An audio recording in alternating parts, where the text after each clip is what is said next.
After the appearance of Jody Wilson-Raybould before the Justice Committee, Prime Minister Justin Trudeau has just two realistic options: resign or call an election.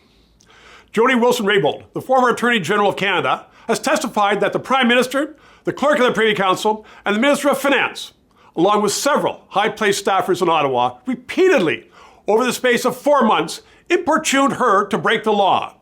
Take into account what SNC-Lavalin lobbyists predict will be dire economic results, and instruct the Director of Public Prosecutions to make a deal with SNC-Lavalin. When she refused, she was fired as Attorney General. Wilson-Raybould is a highly credible witness, and her evidence has not been disproven.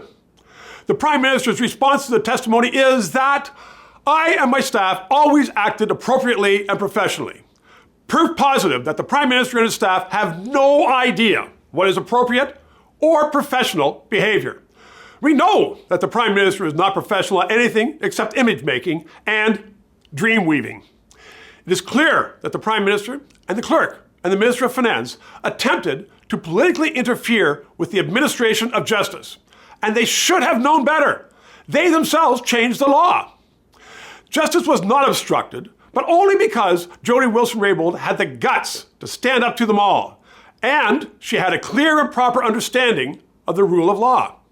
We already know that the clerk, Michael Wernick, is out of his element from his evidence last week when he freely admitted that he told the Attorney General that jobs would be lost because of her decision, a factor which should not even be considered according to the law. So what is to be done? Well, the Prime Minister needs to resign, to do the right thing, salvage some honor for himself. But we all know that he will not. So the Prime Minister should call an election now, instead of in 8 months. And why now? Because we are at a time in history when our country is in real need of a Prime Minister who can deal with the problems confronting it. This Prime Minister will be consumed with this scandal for the next 8 months. Canada will be left to lurch around leaderless in a very, very messy world. Whether we respect the rule of law is not an issue to be voted upon in an election. It is an underpinning of Canada, but the air needs to be cleared. One thing for sure, we now know that both the President of the United States and Canada's Prime Minister share a common attribute.